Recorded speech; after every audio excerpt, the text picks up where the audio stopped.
Maria, dat sy op daai oomblik eintlik 'n instrument in God se hand, die Vader se hand, toe sy daai olie uitgiet, besig, God besig om deur haar sy seun te salf, voor te berei vir dit wat sou plaasvind.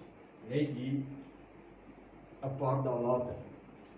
En ek wil vanmôre vir u sê, net soos sy nie geweet het dat sy se instrument in God se hand, so sit baie van ons vanmôre in hierdie plek, sonder dat ons besef, instrumente in God se hand. En ek eer die Here daarvoor. En daarom moet ek en jy altyd bedag wees, want soms laat ons die vyand die wind uit ons seile uithaal, want ons praat en ons deel en ons bid. Mense, hoeveel het al ontmoedig geword? Jy bid en dit voel vir jou asof dit geen krag het nie, want niks gebeur nie.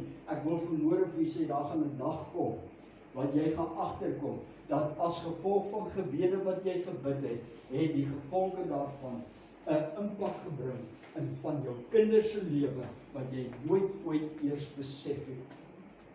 Amen. En in ander mense